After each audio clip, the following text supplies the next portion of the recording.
I'm always looking for fresh, new winning deck ideas, and this mono blue PO list from Japan is crushing it on Magic Online.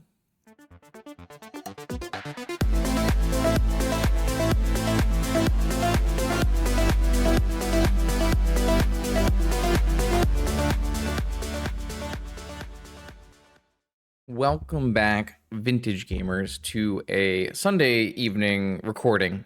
This is going to be what was supposed to be recorded yesterday as a live stream, but I'm going to do it today off stream. And if you want to skip ahead, I'll put a timestamp or something. I'm just going to talk a little bit about what's been going on, because I don't know, I've been kind of struggling recently. I haven't really figured out the exact reason why, but I'm definitely like burnt out, right? To be frank and honest about it, I'm burnt out, but I don't exactly know right now what I'm burnt out about. I don't know if it's more vintage. Is it Magic as a whole? Is it live streaming? Is it recording? Is it, a little bit of all of those things? I've just noticed recently that we've had a couple streams now where I've had to just stop after one round because I know I wasn't I wasn't having fun, I wasn't having a good time. And if I'm not having fun and having a good time, it doesn't make a good product. It doesn't make a very good experience for the viewer, both live and recording. And then it has a pretty bad negative feedback loop where I have a bad recording or a live stream, and then I have to relive through all that in the comments, because I look at my comments. I like reading my comments. I like interacting with the people who engage with my content. I think it makes it worthwhile. So I ended my stream early yesterday after I realized that something happened, and I lashed out with a viewer for something that I in the past would be very good about pushing through or ignoring, or making a lighthearted comment about. But it was just kind of something that didn't really have to do, didn't deserve the reaction it did, and I was really unhappy about it in general. And this isn't a first time thing. This has been kind of happening, if you've been watching this channel, you've seen it happen over the course of the last few months. Just a general enjoyment level of not being high.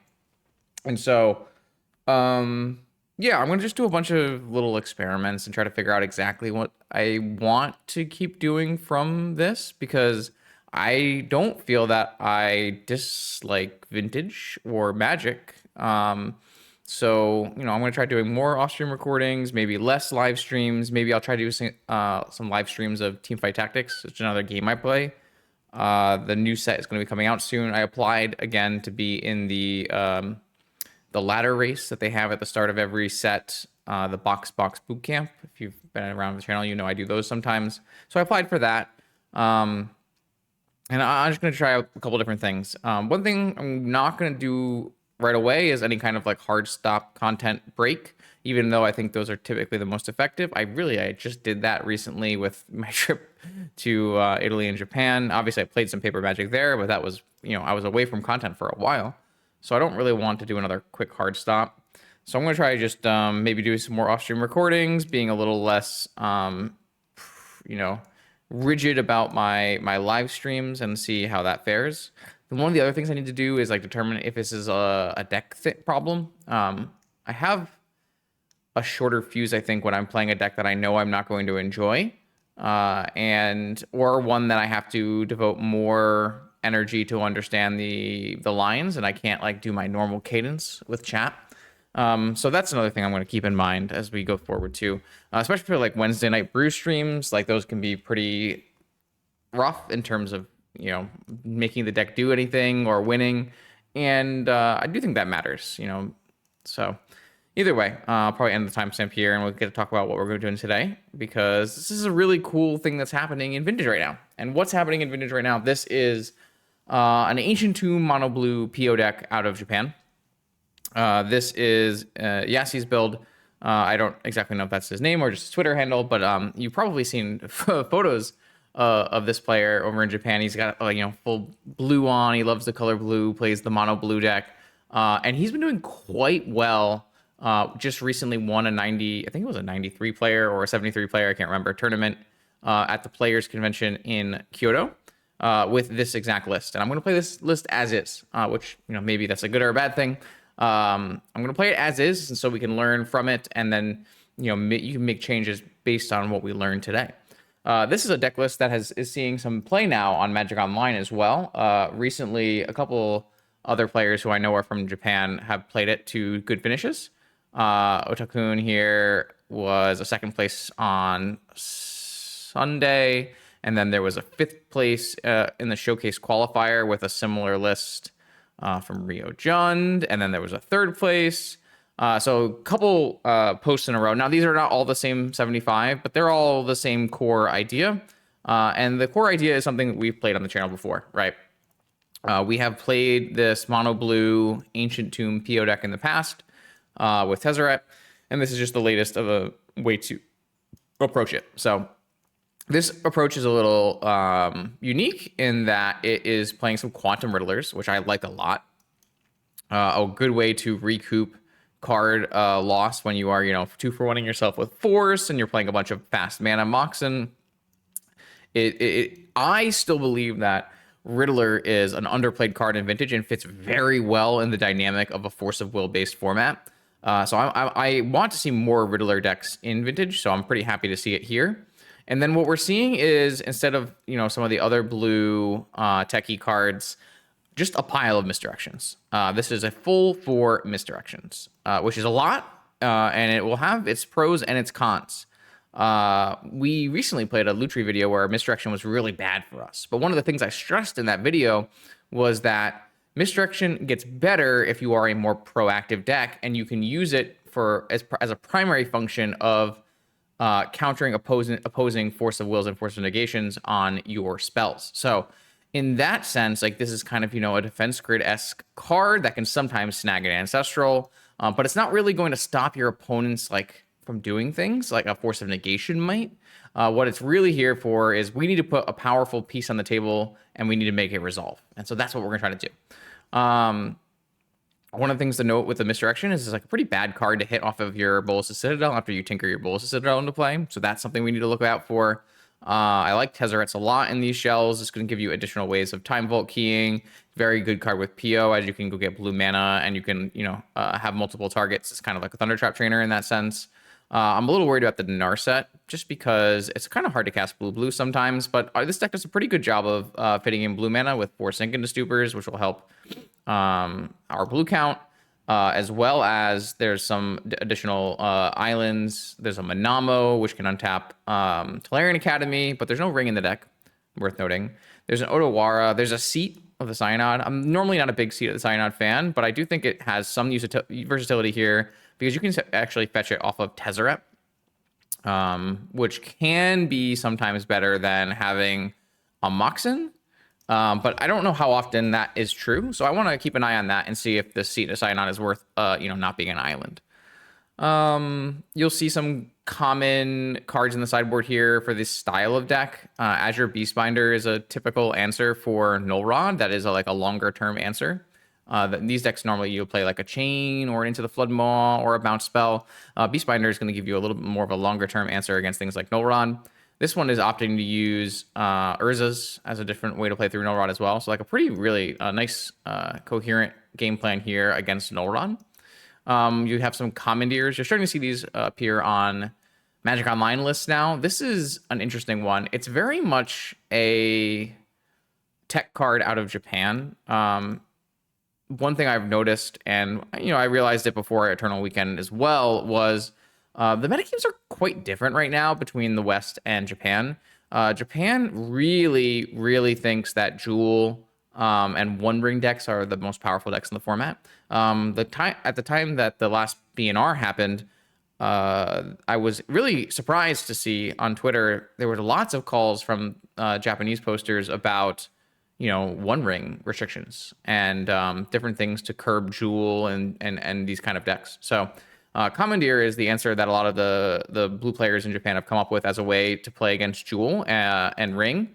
So you can trade 3 cards, and you can not only do you counter their spell, but you gain control of the Ring or the Jewel, and you can gain back that card disadvantage. You'll see things like sometimes Miharu's Jeskai PO list play 4 Commandeers on the board, and it makes a lot of sense because Jewel is a hard matchup for that deck in general because you're not playing Null Rods.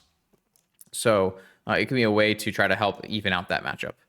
A bunch of different graveyard hate with Needle Cage and Crypt. A liquid metal coating is a Karn target that might be a little bit more versatile than, say, a Mygosynth Lattice. We'll see how that pans out. I've never been a huge fan of this one, but I've certainly lost to it. So, Stonecoil Serpent is an interesting one that we can fetch up. Has some like dual uses, being reaching and trampling and pro multicolored. And then Wormcoil Engine can be a nice. It's actually pretty decent against like Dredge and other attacking decks. So. I'm going to try my best to play well and keep a positive mindset and carry through here. And I hope you enjoy this recording of a Vintage League. I'll see you in round one. I am happy to announce the dates for high-stakes, proxy-friendly Vintage in 2026. The legendary NYSE returns to Long Island in New York on June 6th. This $500 entry fee tournament will pay out 8 pieces of unlimited power. The Oklahoma Land Run returns in 2026 on July 10th through 12th at the Reed Convention Center in Oklahoma City. Play Friday Team Trios, Saturday Legacy for a Mox Sapphire, and Sunday Vintage for a Mox Emerald. Event links can be found in the description below. I hope to see you there. Let's battle. All right, here we go. Round one versus Patty. Patty's been able to battle versus us a bunch of times recently, which has been fun. So things to remind ourselves of as we play through this league. We are a jamming deck. We don't have a great long-term game plan, but what we do have is really powerful threats with Stock Up, Tezzeret, and PO, and Tinker. We do have some amount of catch-up, with the Stock Up and the Quantum Riddlers, but we're looking for powerful hands with a lot of mana, and we need to be able to accept when, that might not work out sometimes, and we have to move on to the next game. This hand has some nice interaction, as well as the ability on, maybe on turn 2 to get a Stock Up. So I'm okay with this. We'll try it. I think it's always important to be in the right mindset of what your deck is trying to do. And maybe something that I've been trying to work through recently is that, especially when I'm streaming decks that are a different style than the ones I prefer to play, I got to keep realistic expectations and goals. A blue spell is pretty good here, as it lets me hold up a couple of different things, and maybe I won't have to pitch the Stock Up. I'm going to go with a Sink into Stupor as a land, a Mox, a Monolith. This could get countered for what it's worth. I don't think I am interested in playing this a little bit slower. I'm going to play out the Manifold Key and then untap the Monolith. I could obviously play that a little slower by not playing the key out. I just don't really feel like that's what our deck is trying to do. And to be fair, and feel free to, disagree when I say something in the comments, but like, you could be like, no, Justin, you're actually wrong. And you are, attributing a deck philosophy and a game plan to a deck that isn't actually, set up for that.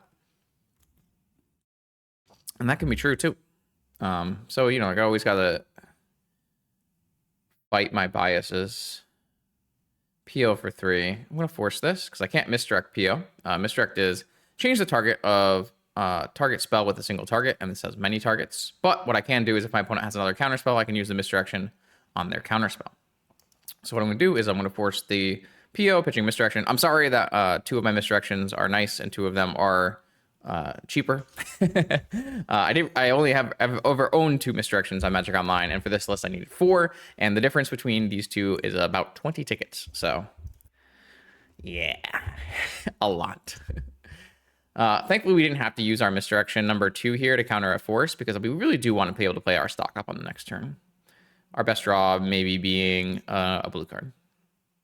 I mean, Time Vault is pretty good too. PO might be better than a Stock Up here. I kind of like...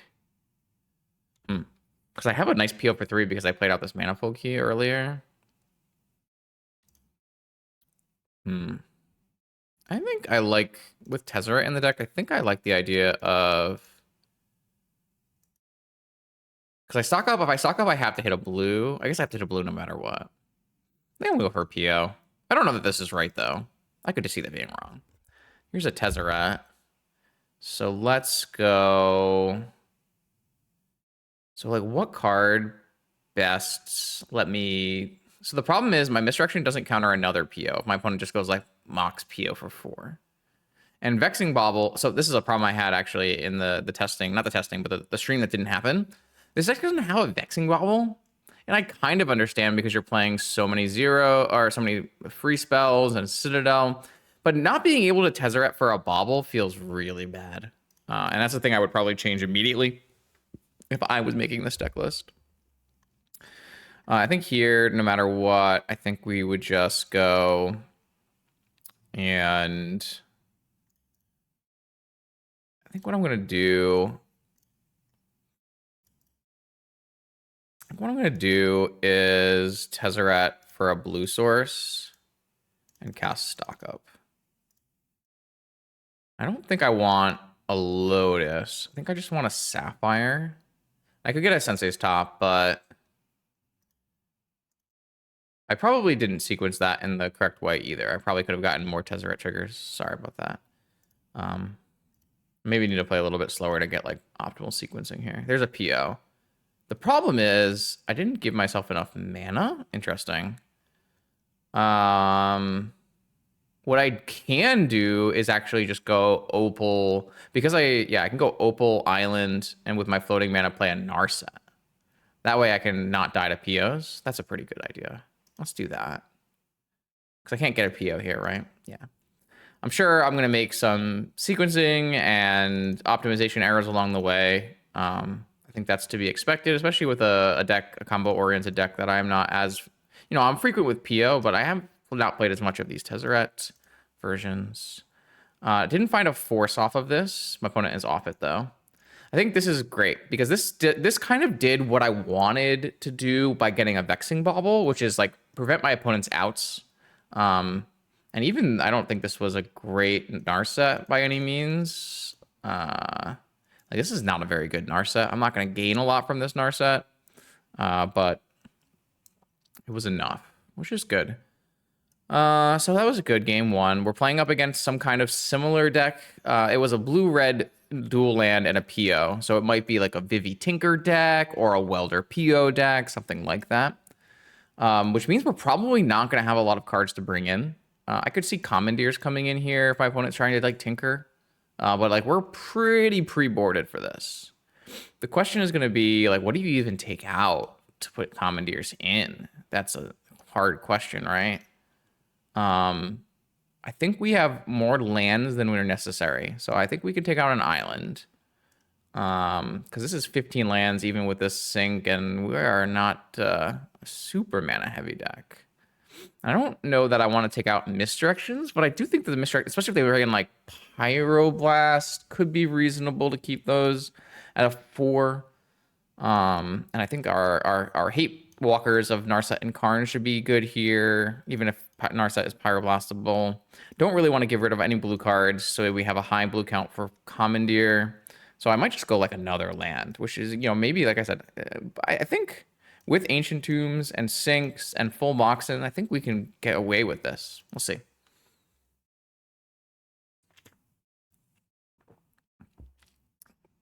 I think our deck has a lot of lands in it as it is. Like without these Sinks at all, we still have 12 lands, which is a pretty normal amount to play like an aggressive PO deck. And we're even playing Ancient Tombs and Monoliths. So I think we have abundance of lands in our deck. Here we have a force. We don't have a turn 1 play, but I have a hard time putting back a force hand against a non-Lurrus combo-oriented PO deck. So try keeping it.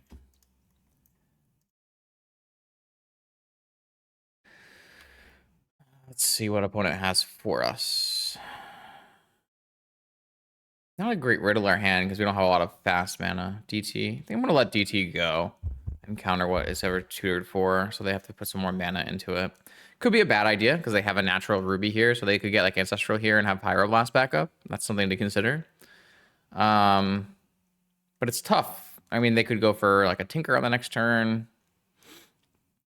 We could always draw Misdirection though, so like I think the classic heuristic of letting opponent tutor and countering what they tutor for is probably fine here. Though that does fill up a yard for like a Yagwil, so there's a lot to think about. Here's a stock up. All right. I think this is just an ancient tomb. I guess I could save 3 life by playing a sync, but I'm not actually sure that that's a better idea than, having access to more blue cards. My opponent is going to pass and then probably Ancestral on my upkeep, I assume. No. Okay. So what I'm going to do is I'm going to play Mana Crypt, and then I'm going to play Tezzeret. And see if this Tezzeret resolves. I'm not going to fight over this Tezzeret. I have another one. And then if it does resolve, what I might do here is go with like a Lotus.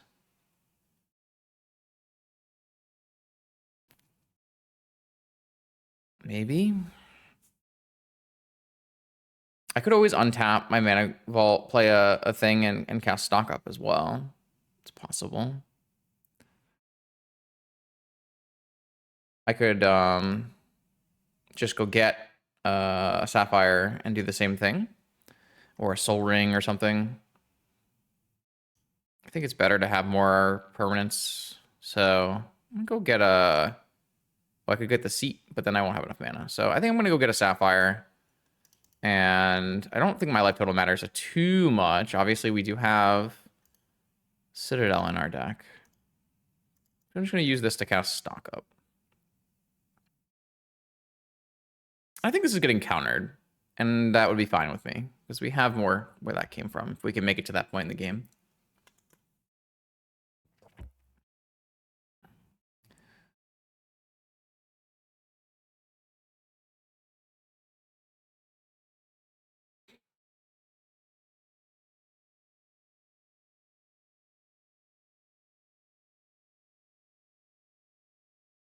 What we don't have here is a lot of tools on stopping our opponent, but what we do have is a plethora of action. This is a resolving spell, which is good for us. I'm gonna take the blue card force. So now I have 2 forces and 2 blue cards, and then I don't think I want more Tezzerets. So I might just take a Pearl. I don't really feel like I feel like having an extra mana is fine. It's threatening my Tezzeret to go get more things. Because we do... I don't want to like over-index into blank cards to make us draw 2 cards with Riddler, but I do want to be able to draw 2 cards with Riddler if it makes sense. Ah. Hull Breacher can attack and kill Tezzeret, and it will also stop me from being able to Riddler and draw cards. I think I want to fight over this. Obviously, we're running into trap like this, but I'm going to picture Riddler just in case they fight back. If they fight back here again, I don't think I'm going to do anything. This is force pitching misstep. This is fine. This attacks and kills Tezzeret. I do have a Mana Crypt and an Ancient Tomb, so I have to be careful of my life total here. But I have another Tezzeret, so... And I don't have any more draw spells in my hand at this point. And I have Twister covered, so... And they won't have a force backup because they only had 1 card after all that. I will say that my Tezzeret doesn't do a whole lot. Blue, red, Time Walk. Back Faden. Back Faden would be a blast. An Otter. Interesting. Okay. So maybe my opponent brought in Hull Breachers because they thought I might be on some kind of like ring variant, which is reasonable. I guess I'm on PO, so it does do something. Stock Up has really changed the game on how anti-draw is, how good anti-draw is against various PO decks. Quite a game changer. So does Thundertrap Trainer for that matter. Like the Lurrus PO deck barely draws cards besides PO, which is not, it's a significant portion of the game plan, but it's not some kind of, do or die portion of the game plan. Yawgmoth's Will was found by my opponent. We are going to be clocked a little bit here. Time Vault. Well, that's a pretty good draw, so... Play a Tezzeret. Play a Time Vault. I know they have Yogg-Will +1, and so I just need to beat my Mana Crypt here.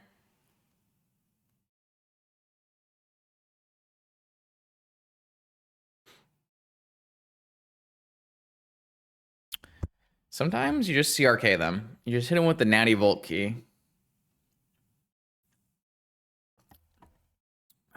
It is unfortunate.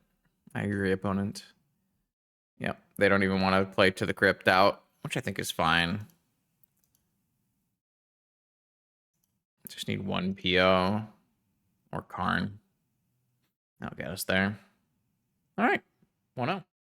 Okay, here we go, round 2. Rashawn, who has Lurrus. That's very interesting. His hand's nice and balanced.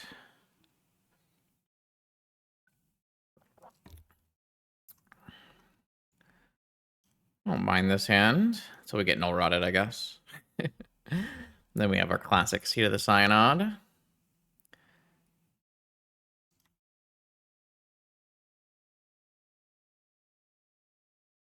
Am I gonna get yelled at for saying that? Is that how you say that? Synod? Synod? Bro. Is there any word I pronounced correctly? there's just gotta be none, right? Like there has to be no words. I'm a mess. All right. They looked at my hand and then tap land, keep on top, Lotus. What am I allowed to do here? Am I allowed to play Stonks? I'm not gonna show them the other land. Better they don't know. Yeah, I mean, I'm here to turn 1 Stonks for sure. You got like a hard cast negation. You got nothing. Nothing. What do I want? Do I just want key force? Have double blue card force? Do I want the Academy? I kind of feel like if it's a meticulous archive, I shouldn't be too worried. Do I want Ruby force? I think we want key force. I could see you taking Academy though. I don't know. I feel like we want an extra card on the ground for our PO. And I want a blue card so I have more forces. This feels reasonable to me.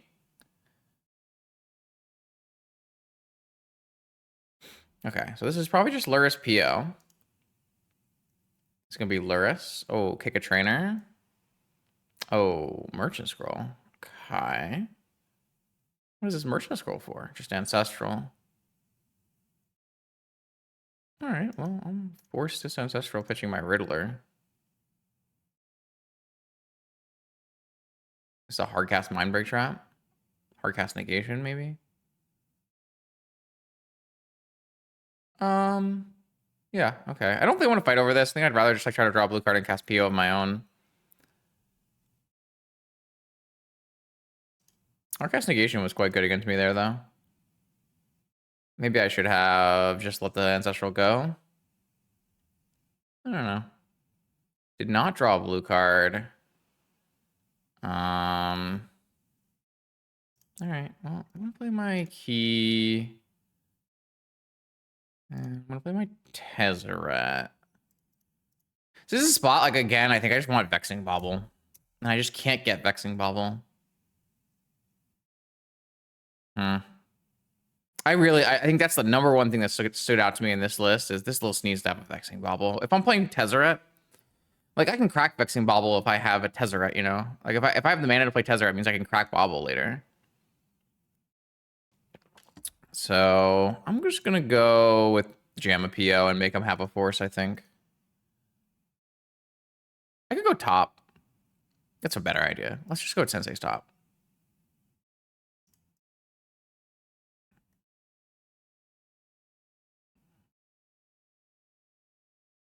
I'd like to have I mean, this was a really solid PO, so if I can just get to that point with a force backup, it seems like it's a good place to be. I need to play, like, Obviously, I want to play a jamming game with my deck, but it doesn't mean I have to play super aggressively for no reason. Also, like getting a top means that if my force PO doesn't work, I still have top key, which is quite strong here. I assume this is gonna be a stock up.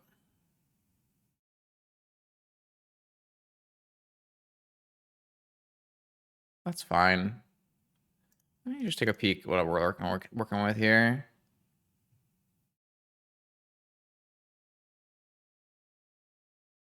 Okay.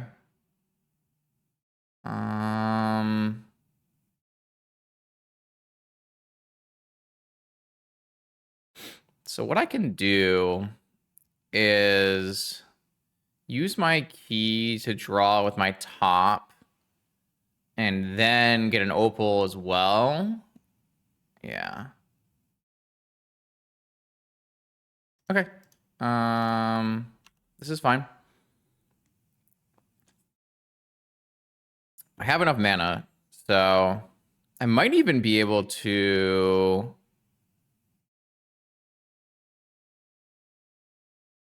use my Tezzeret.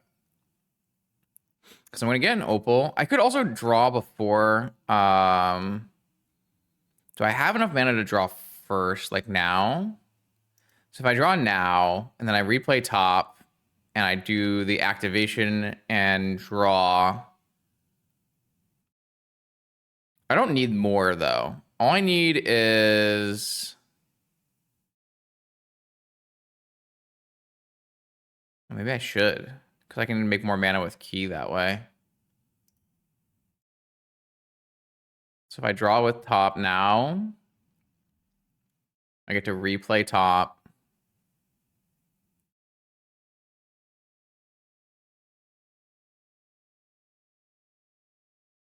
And then what I'll do is I'll draw and use key.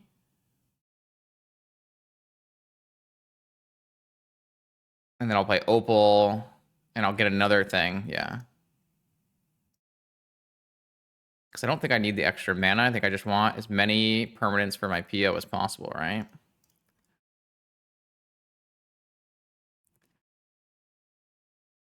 So here I can get opal. And then I can tutor. I wish I had a Vexing Bauble, man. I wish I had a Vexing Bauble. Get a Mana Crypt.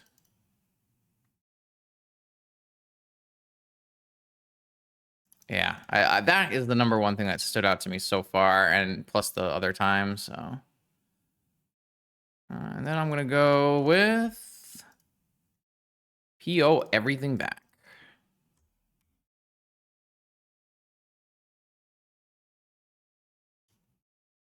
And I'll misdirect your force. So they have to have double force. Onto my misdirection. And then I PO. Cool. I could have maybe gone Sapphire there instead of Mana Crypt, so I have more opals, but I don't actually have Snapcaster, so I don't really need blue as much as like a typical PO list would. So I'm not sure. Mana Crypt is like more mana. So again, we're playing against Lurrus PO, and this time we're playing against the more controlling Lurrus PO. So the thing is, like, we don't expect to need Commandeers here. I don't think the Commandeers are good if I can't hit like Tinker or One Ring or anything crazy. And none of the creatures are good. None of the artifacts are good. None of the Null Rod cards are good. So I think we just run it back, which is pretty cool. So we're kind of main boarded already for the most played deck in the format. At least online. In the last week, it was the most played deck in the format. It didn't do very well for what it's worth. This week, Lurrus PO had 33 copies, which was the most in the field, and it had a 45% win rate. Dredge had 27 copies to a 43% win rate. And then Shops. Raker Sphere Jewel, the next three most played, all with extremely high win rates. Pretty interesting. So, like this hand, doesn't have a force, but I don't think you need to necessarily have a force versus Jeskai Lurrus. Jeskai Lurrus is kind of more a controlling deck. And yeah, they can go Mox PO or whatever, or a Mana Crypt stock up, but like on average, like that's not what they're doing. So what I do need is probably protection. Mystic Remora. That's definitely getting mental misstep. Now if they force back, we just try to wait it out. Okay, they're forcing back. That's fine. We're just gonna try to wait it out. The opponent currently doesn't have any Mox in, but they might be holding some in their hand to conceal information. They have a Lotus. All right, well, hopefully we draw some more lands while we wait. It's a good one. Sure, let's play an Ancient Tomb. If I draw a Force at some point, then I might try to force through a Tinker here. If I draw another Ancient Tomb, then I'll probably play through the Remora trigger. I don't even have a Force anyways, so. They're really looking to have another land here. They don't even have another land, so they're probably not even keeping this Remora around next turn. And we can wait. Remora is quite good against our deck, though, because our deck doesn't play that many creatures. Is like Lurrus PO plays trainers, and Frog plays Frog, and everyone kind of plays some amount of creatures now in Vintage these days. I assume we're not dropping Lotus to save Remora. Oh, we are. We're POing back the Remora for one. That's fine. So they need to hit a land off of the 2 draws they have here to replay Remora.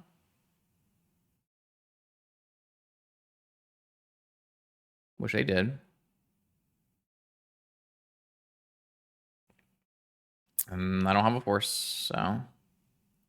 It's buying them some time, I will say.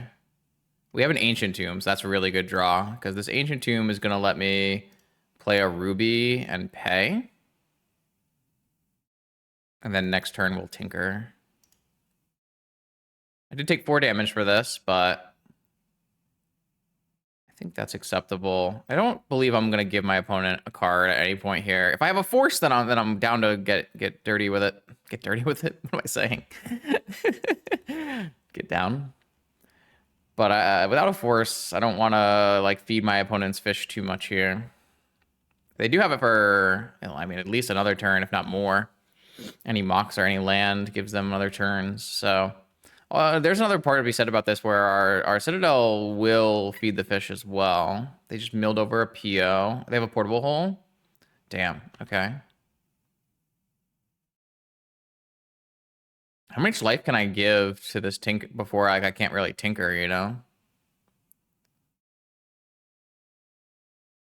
That's another question, I guess.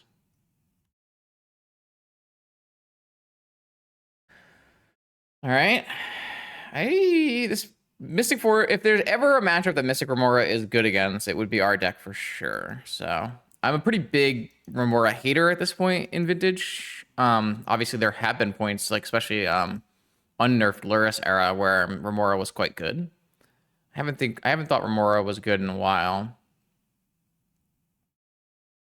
They have to like let it go if they want to cast stock up. Looks like they might let it go here. Nope, they're gonna pay. So it's hard for them to advance their game plan as well. They're kind of treading water, trying to get some more lands, which is good for them.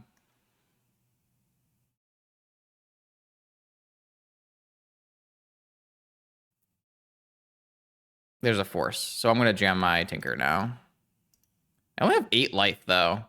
Kind of bad, huh? Wish I had something else to get off this Tinker besides Citadel here. I used too much life. If they have Flusterstorm, I look kind of bad for me. I don't have to cast all the things off of it, though. I can like play some lands and play a little bit on the slower side as well. Kind of a weird game. Not something I've seen in a very long time, actually. But not a game I've never seen before. All right, let's get that. And then I think I trade a stock up for a card.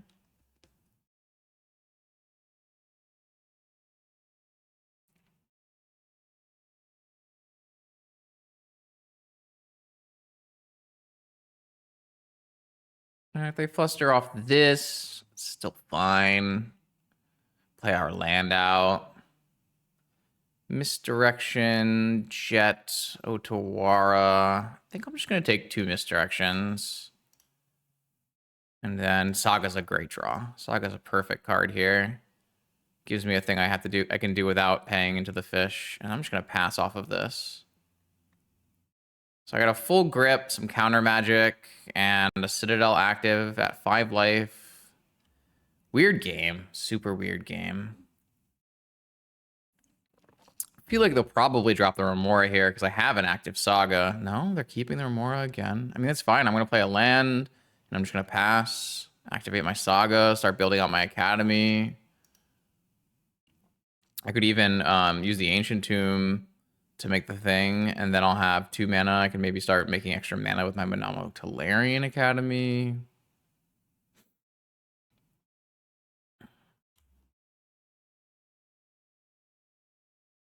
Red. Mm-hmm.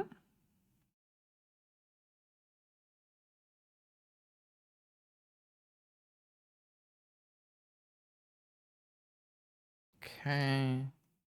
Again, don't really have enough mana yet to be paying for things. I'm gonna wait. I'm gonna wait 1 turn here for sure and see how this next turn goes before I do anything crazy. They have 5 life and they're still Remora active, so.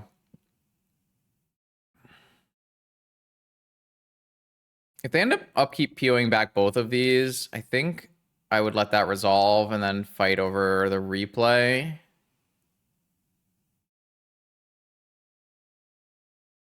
Are they just gonna pay another time with a Saga active? Wow. I feel like I'm okay with that.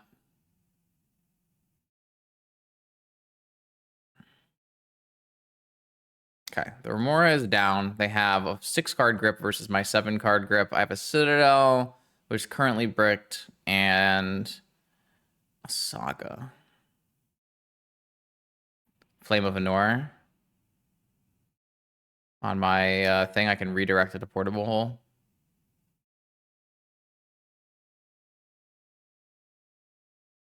That'd be pretty sick.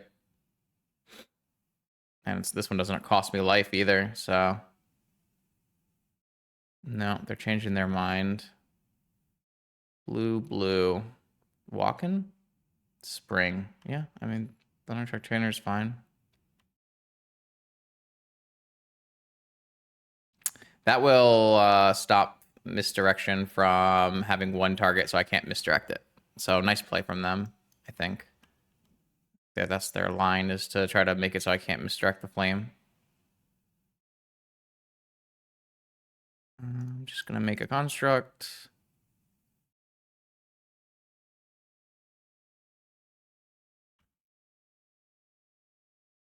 And then I'm going to make a construct. And I'm going to go get a Soul Ring, a Sapphire, Key. Probably just a Sapphire. I could see it being more than that. Play out an Opal. Play out an Ancient Tomb. Let's cast Ancestral on myself. I have so many things here. Misstep.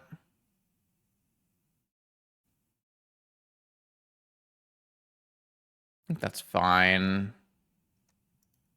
Let's play out Key. Probably can't go down lower than this. Let's untap Artillerian Academy.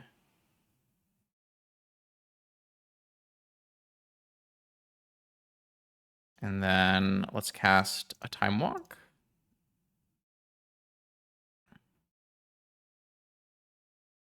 Blue. Flusterstorm.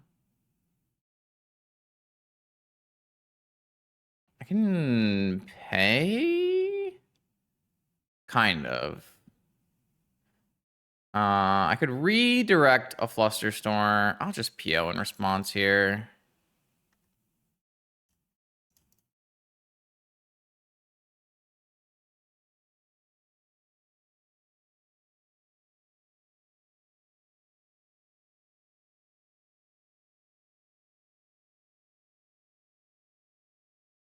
I have so much stuff.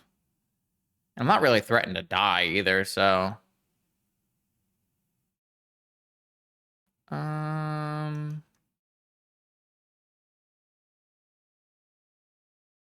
This is fine. You got it. 3 ancient tombs is... I did a number on my own life total getting to this point in the game. So I will play out my Moxen.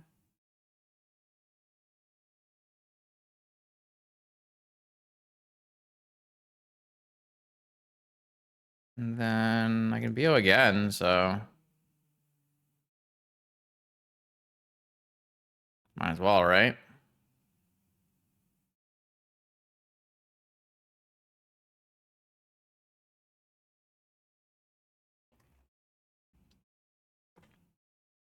Another fluster.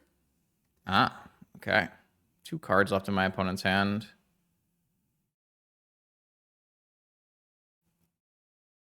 I think that's fine.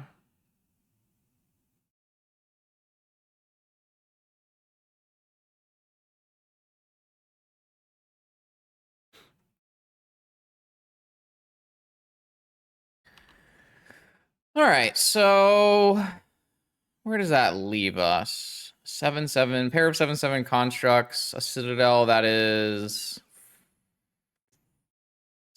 3 away, a pair of misdirections, and a force where I can only cast some number of them, and I can't play my land drops, so... All right, attack for 7. Opponent has 2 cards left in hand. I guess... Flame Fluster or something? I mean, they already used 2 flusters. I don't really know what their exact out is here. It's a combination of cards for sure. I don't think I'm supposed to attack the stock up with my force. I don't have very many spells to give here. Next turn, I'll have a tons of mana, though. So... assuming I get to that point in life. Mana Crypt. PO.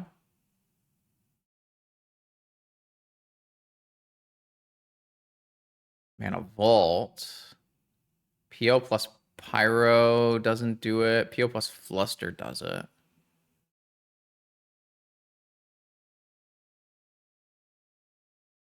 All right, I will force this, pitching my misdirection, I guess.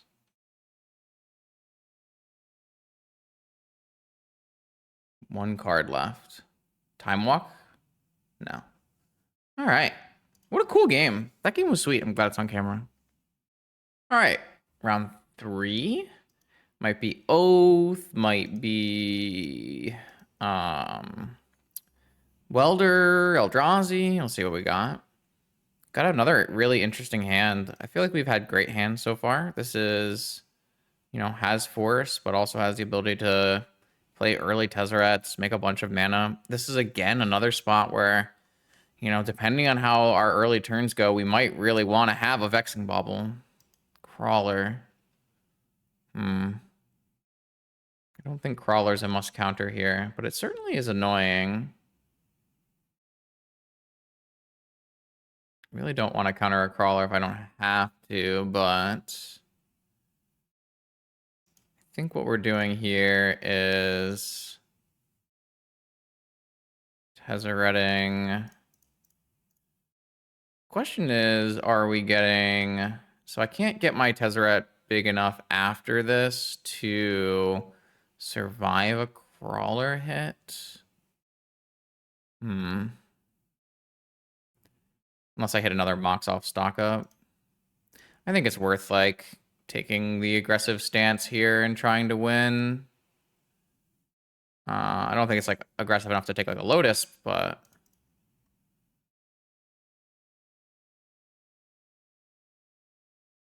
We do have a Otawara to answer a crawler at some point here.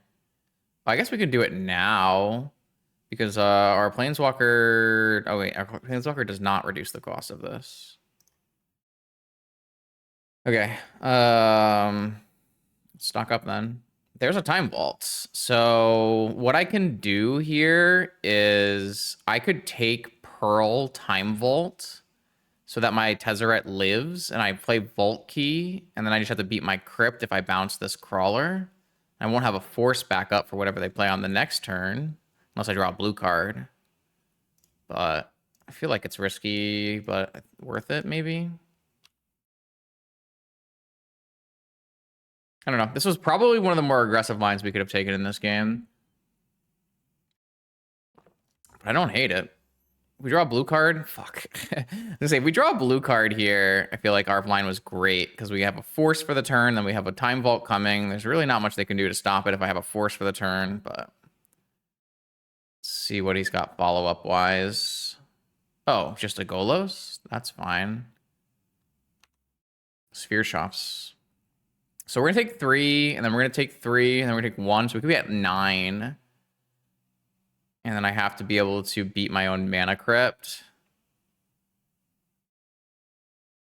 Attacked Tezzeret. No land follow-up either. Oh, no, they played Ancient Tomb. Okay. All right, so took 3, took 1, drew a force, play a Time Vault, untap my Time Vault. They just conceded. I would recommend maybe not conceding here. I have an active Mana Crypt, and you have a Scrawling Crawler. I am going to bounce this Crawler. It's going to cost me 2 life. I can bounce the Crawler. So then I'm at 10, so I have 3 Crypt flips to survive. 1, 2, 3. At some point here, my Tezzeret can fetch Lotus, and my Lotus can fetch Citadel. No.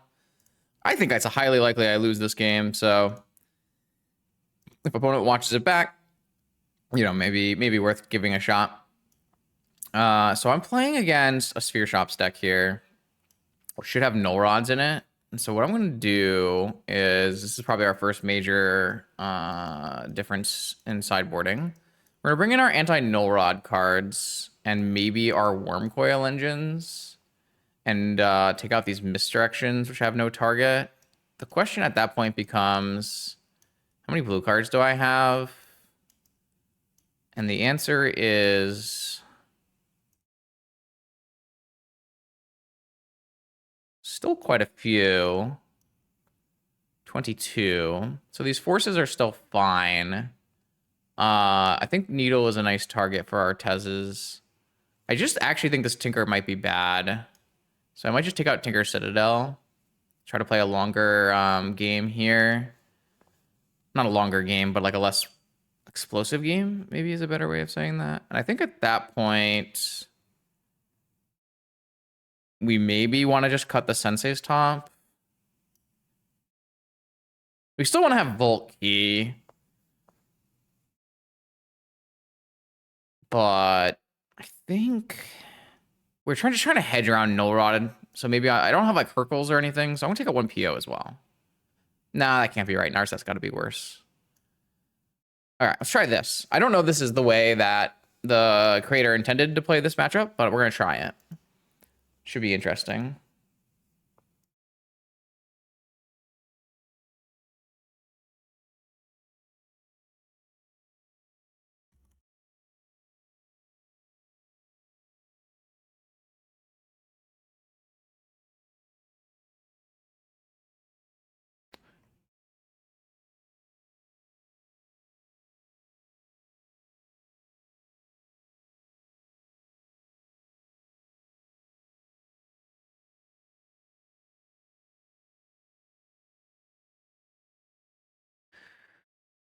This hand is interesting because it has Saga Tomb, and it has Academy. I might try keeping this hand. I get flame me in the comments if you think I'm crazy, but against Golo Shops having this much mana, it's not Not crazy to me. Saga double sphere. I guess their start is definitely better. But I do like Saga Ancient Tomb here. They have a Wasteland. I guess I'm just like infinitely dead though. So not my best plan, I guess. It's just because they have their own Saga. If they didn't have their own Saga, it'd be fine. Academy. Wow. So their hand is kind of my hand, but better. So I have to imagine this is not good for us.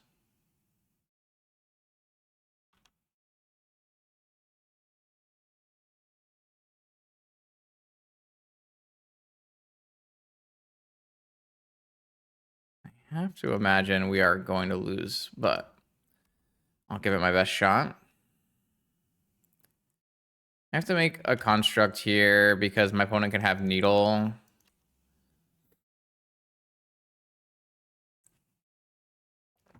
Ah, man, I feel like this was an okay plan until my opponent had a better Saga Academy start than mine. We'll definitely play game 3 a little differently, though, because we'll be on the play. So we'll look for like we'll put Tinker back in. We are so far behind. It's actually crazy. This is, yeah. I don't know. It's weird because this kind of deck can play Hercule's Recall and stuff, but it's choosing to play Saga as a binder Urza. But we're super dead. Like this is kind of a nut straw, right?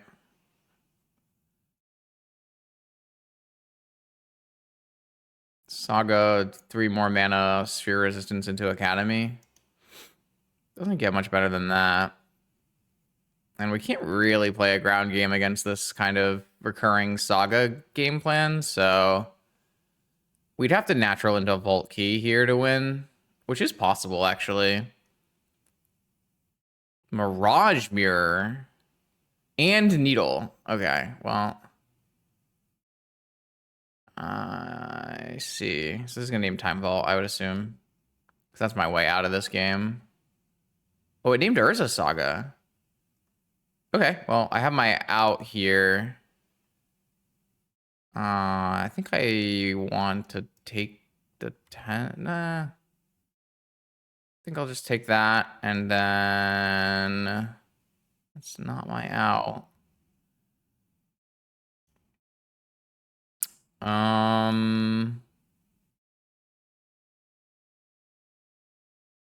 Yeah. Yeah, my opponent said they must name Vault. I agree.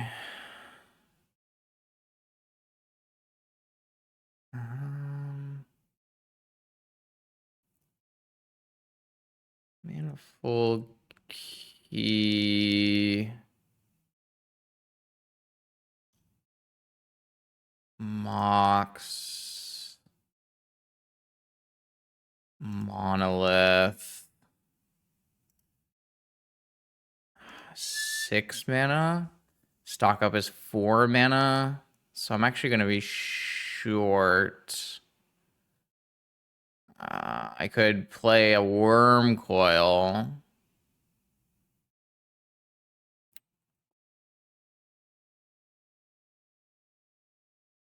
I don't think Worm Coil lets me live, so I'll just try playing a stock up and seeing what happens. Nothing. Okay. That did not work out the way I wanted it to. Will I make changes? I do think I want to put Tinker Citadel back in on the play. And then I might just go with like Beast Binders out. I think this, yeah, I'll try that. I don't know. I have no idea. That seems reasonable. Let's try that. This is garbage. I mean, this is like, so like on the play, I feel like my heuristic of what I want to keep is different. Like on the draw, like being able to break out of like a sphere hand is good, but here we're just not advancing in a fast enough manner, maybe. Like if I get my Tomb Wastelanded, I have 3 mana, 5 mana. I don't even have enough to play Wormcoil. I'm just gonna mulligan this to look for something stronger. So like this hand, I guess, is fine. I guess it's fine. It's fine. It's quite good. I was gonna say like I'm like worried about getting wastelanded, but I'm actually not really worried about getting wastelanded here. So I play my turn 1 time vault. My opponent has to have a way to stop it, or I play Tezzeret and win. And if not, I guess I keep stock up over Urza because I'm never getting to Urza if I get somehow hurt on mana. So guess I'll take the 3 mana card instead of the 4 mana card. Leyline of the Void. Oh, I'm getting helmed. I see. I guess I should have known that once I saw Mirage Mirror. All right, well, turn 1 helm me or stop me from Tezzeretting, so. Another natural Volt Key, CRK style. Crawler, I'm okay with trying to beat a Crawler from this spot. 4 sinks in my deck, yeah. So Crawler technically makes it not infinite turns, but I highly doubt I can't find an answer in the time. Yeah, I already found an answer, so. Yep, I am CRK. Hear me roar. Roar. All right, here we go. 3-0. We got a Daybreak Creator account on the other side of the table. That's exciting. And I have another Force of Will hand with stock up on turn 2. I'm in. Not stock up on turn 1. I think the answer here is Ancient Tomb and Pearl. Because I don't want... If I get Wastelanded... I guess it doesn't matter. I guess no matter what, if I get Wastelanded, it's sad. Ooh, that's not a good sign. Dredge. Yeah, I can't let my stock up go without a fight here, so I think I'm just gonna force this pitching sink. Because I can still draw another blue card next turn if they have force backup for this.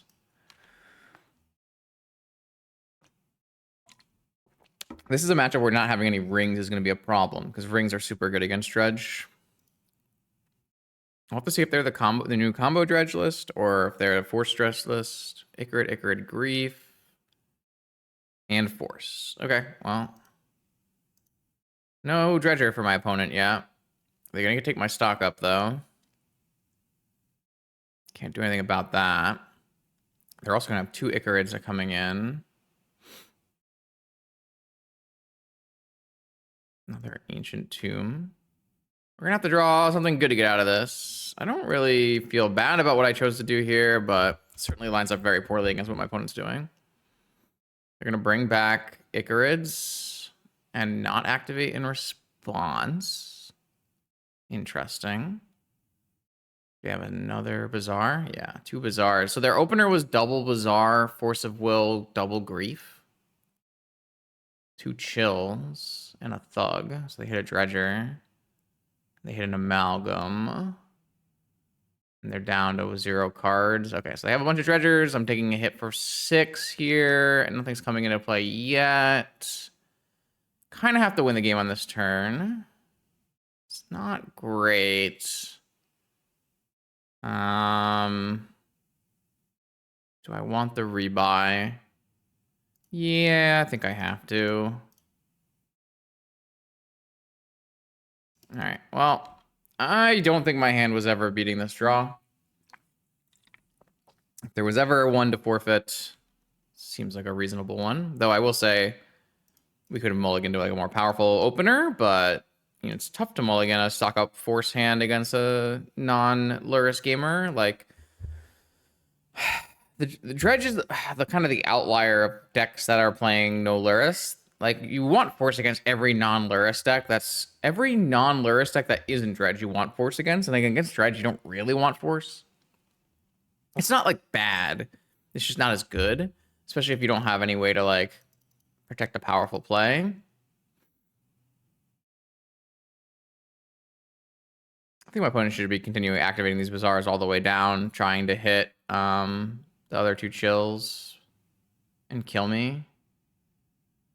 And like hit more targets for amalgams, for amalgam and that kind of thing.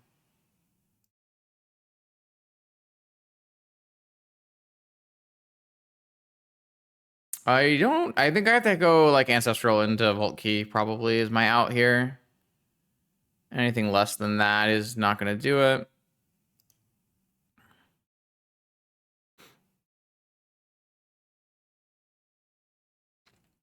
Put these two on the stack first, and these ones will auto stack is another trick you can do.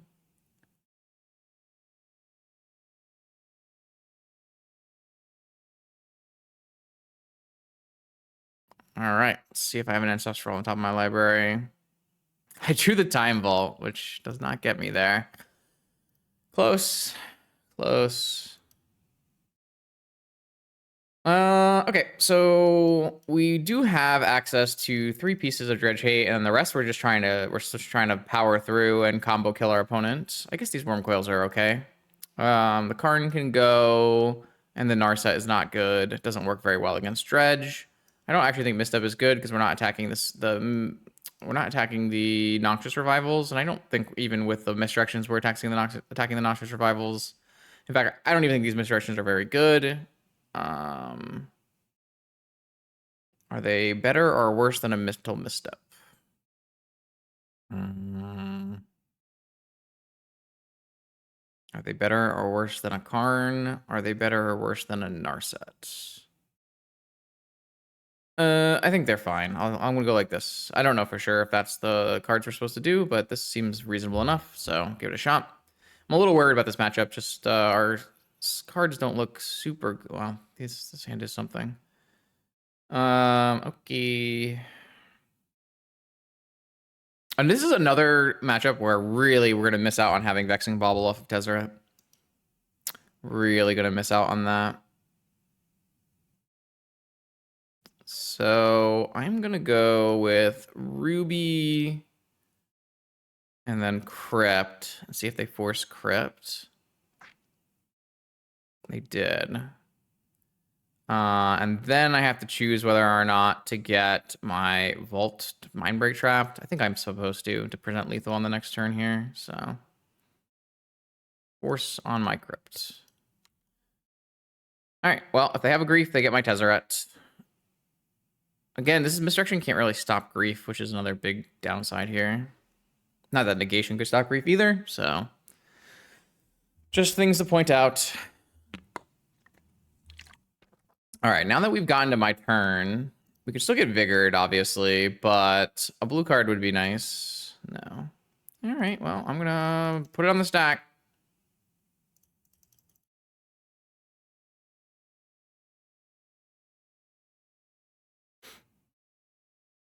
Nope, negation.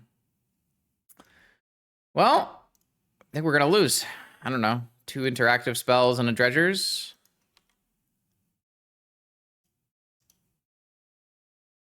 I could have waited. I could have waited. Waiting was very possible there. They didn't, oh, they have double Bazaar again. Wow. Some stellar draws from the opponent here. Double interaction, double Bazaar twice. That's a way to lose. All right, well, we have a key and 3 more Tezzerets to rip towards, so we certainly have outs here. A lot more outs than last time. But I will say that we don't have any turns to do that. So we have exactly 1 turn here to rip our out. Tinker also does it too, so. Let's see if I get paid, if I get a random blue card here and I get punished for my choice. No, not a blue card, not an out, so. Unfortunate, but I mean, those were some serious Dredge draws and our draws were not lining up. All right, one last battle. Our opponent was on Welder maybe the last time we played, but they're normally on Dredge. This time, no Lurrus. Can't imagine putting back turn 1 stock up with a misdirection. It's Dredge again. So, yeah. One thing of note is Dredge is still played a lot online, even if it's doing very poorly, but Dredge doesn't play that much in Japan. Something to think about. Why we are so light on Dredge cards. But we are still a combo deck. We're trying to put our combo into play. I'm going to misdirect you. I like this counter from my opponent, though.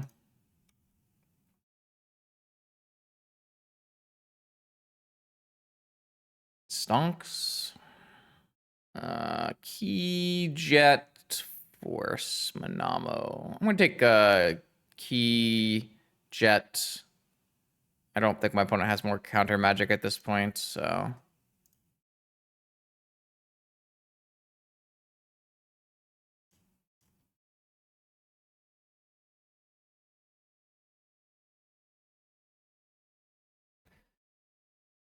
Okay.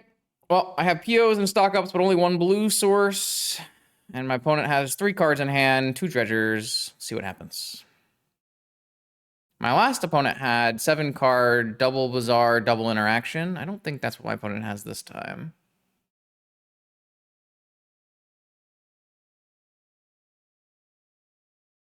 All right, that's a good Narcomoeba. Let's bring him back 2 amalgams. This is a bunch of dredge 3s, so small dredges. So, and second bazaar. Okay, all of my dredge opponents have had double bazaar. There's a chill, so that'll bring back ghouls. But they only have 1 card left, so unless they have Noxious Revival or Mind Break Trap, they shouldn't have too much interaction here. I'm hoping that we have a win. A game 1 win against Double Bazaar would be nice. Misdirection did some work there. Gotta give credit where credit's due, as always. Top. Definitely can deploy a top here before we go. And then I like with... I think we have enough colorless mana that double top draw is fine. And we're not trappable yet until after this PO. So we're going to draw 7. Okay.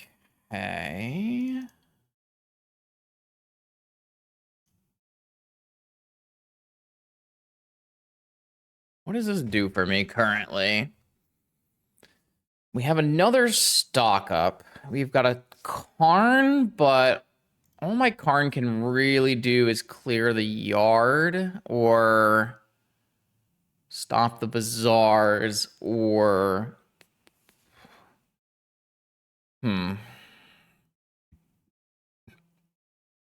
Cage doesn't stop. Chill. Crypt is a one-time use. Needle might be enough right now if we don't die, but we are dying. I think the answer here is we play our top and spin and see what's there.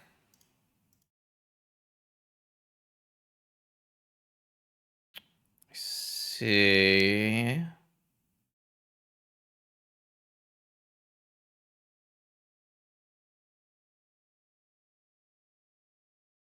All right, I think we just play a stock up. Oh, maybe I was supposed to just play Hardcast Citadel. I guess we can still do that.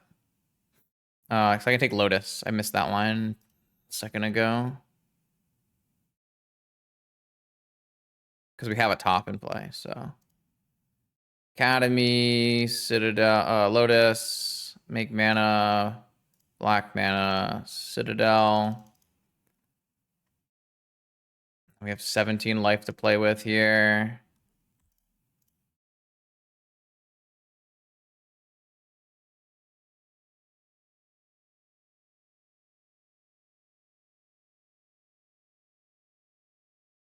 We do have a lot of bricks in our deck. have a PO at some point, but I want to just draw through as many cards as I can first. 7, 5. This tutor, an opal. There's a time vault. That'll do it. So I will just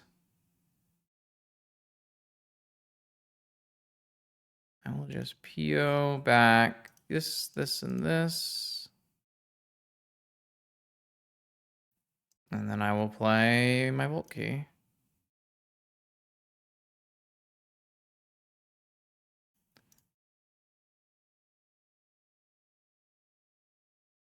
Right.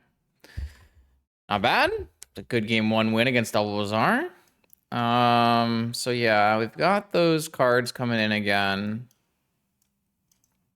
And then I had some misdirections, Karn, Misstep,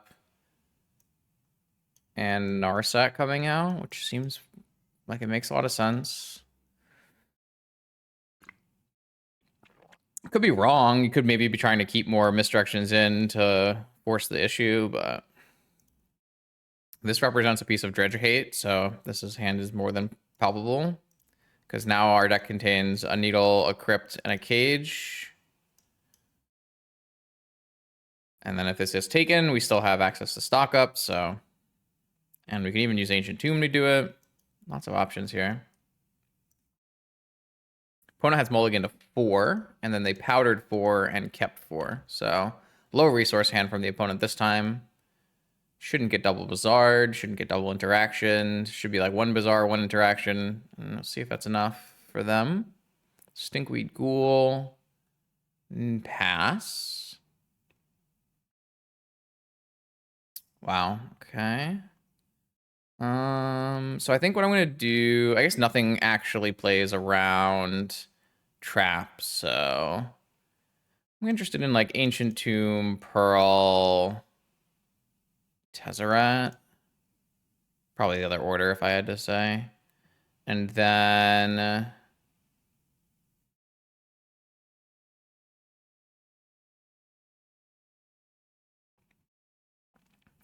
I guess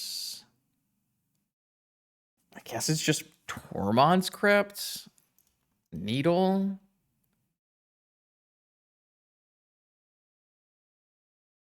I guess it depends on what resolves, right? Okay, everything is resolving.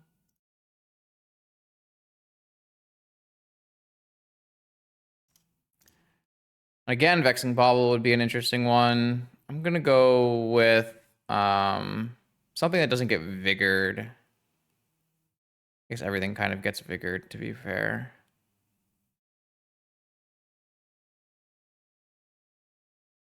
I think I'm gonna go Tormod's Crypt because it plays around vigor better, which is something they could definitely still have at this point.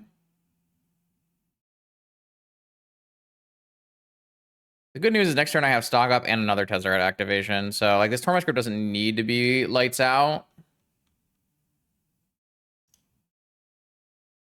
Creeping Chill, Grief Amalgam, Stinkweed School. This is fine. This is a 2 creatures, so...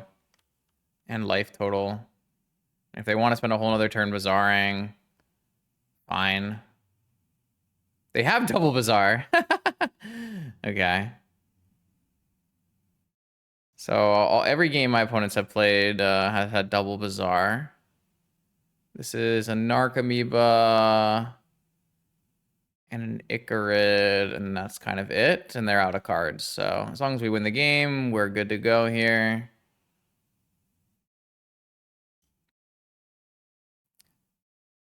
All right. So let's start with stock up.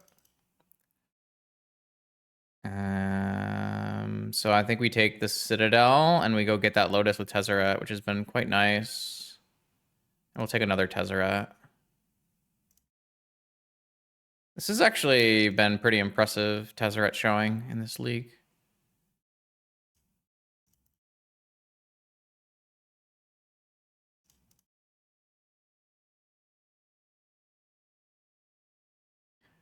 Yeah, that'll do it.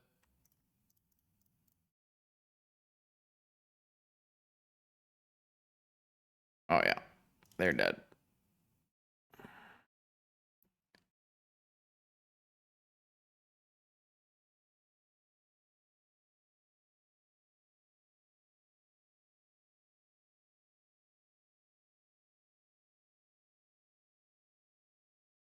I think I just take more mocks. Oh, I could take a key, I guess.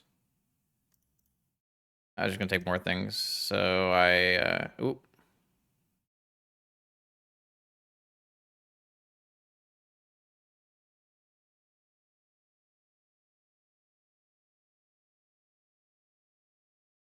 My opponent is very dead.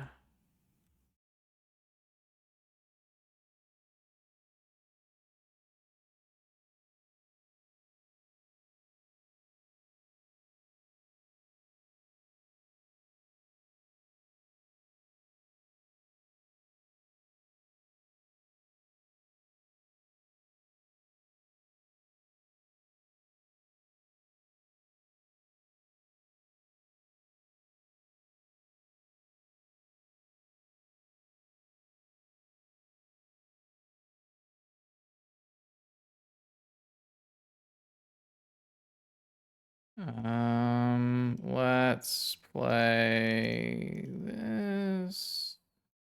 And then we'll draw some more cards again.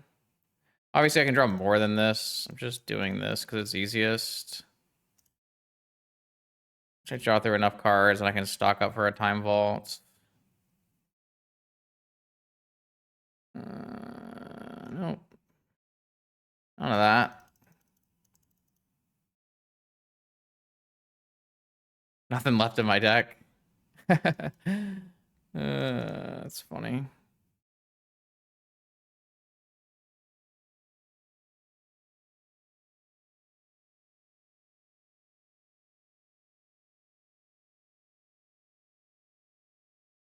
All right, my opponent's out of here. Okay, so pretty impressive league, all things considered. A nice little 4-1. We lost to some nut draws out of Dredge, but that's kind of to be expected, especially when we are this light on Dredge hate. Now, I don't think this being this light on Dredge hate is wrong necessarily. We are at our core a PO stock up Vault Key combo deck. Like we have ways to win game ones, as you saw. So it makes some sense. We didn't really get to utilize our anti-null rod plan very well. We didn't get to utilize our sideboard very well, but our main deck worked really well in the matchups that we played against, and I think was quite impressive. Again, the only thing that like strikes me immediately that I would want to fix is I want a Vexing Bauble in this deck. I know it's like counter synergistic with some of our stuff, but I just the option to get a defensive Vexing Bauble or even an offensive Vexing Bauble to get our PO to resolve off our Tezzeret is important. So that would be the number one thing I would fix. I'd put a Vexing Bauble. I think the Seed of the Cyanod is bad, or however you're supposed to say this stupid word. I would rather have an island, so I would put an island here, or maybe a Talon Gates. A Talon Gates is a cool one. There are some cool options when you take this kind of deck. You could play like a Talon Gates and maybe play like an expedition map off your Tezzeret that lets you find Manamo, Odawara, Saga, Academy. Could be good.